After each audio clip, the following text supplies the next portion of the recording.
A devotee asked Sri Nanagaru.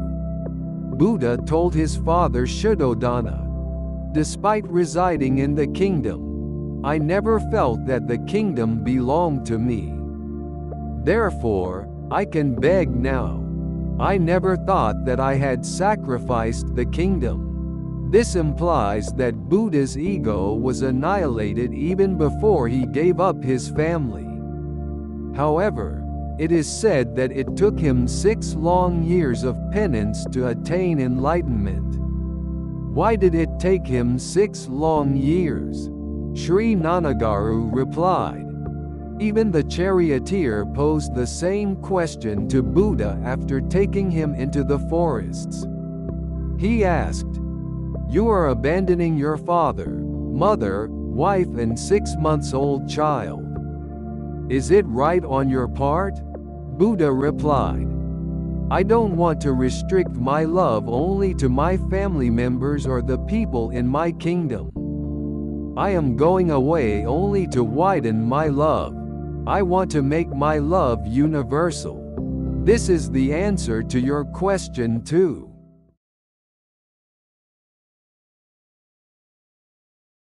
నాన్నగారు మాకు చాలు మీ పాద కమల సేవ. నాన్నగారు మాకు చాలు మీ పలుకు తేనె ధార.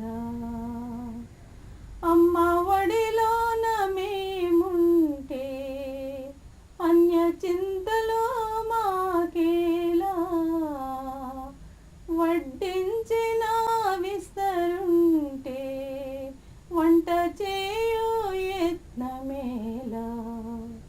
నాన్నగారు మాకు చాలు మీ పాద కమల సేవ.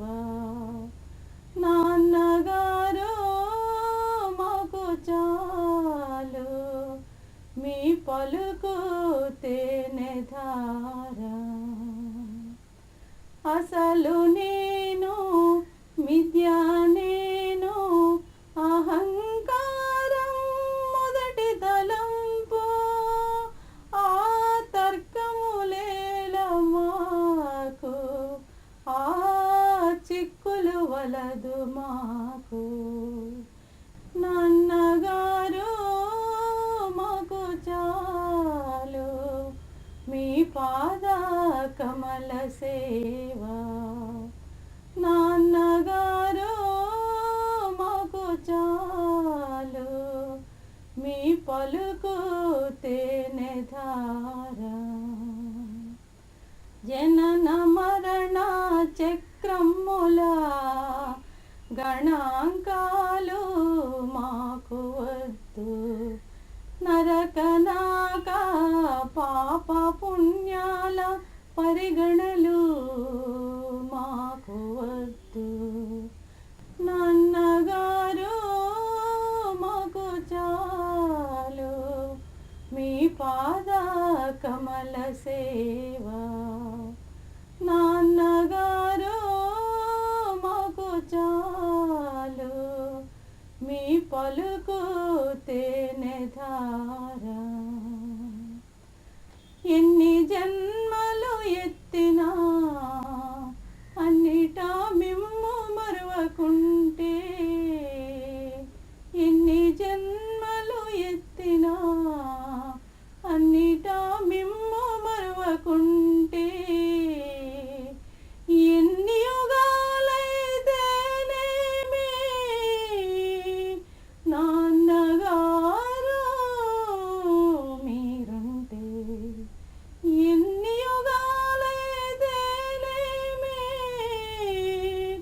నాన్నగారు మీరుంటే. నాన్నగారు మాకు చాలు మీ పాద కమల సేవ.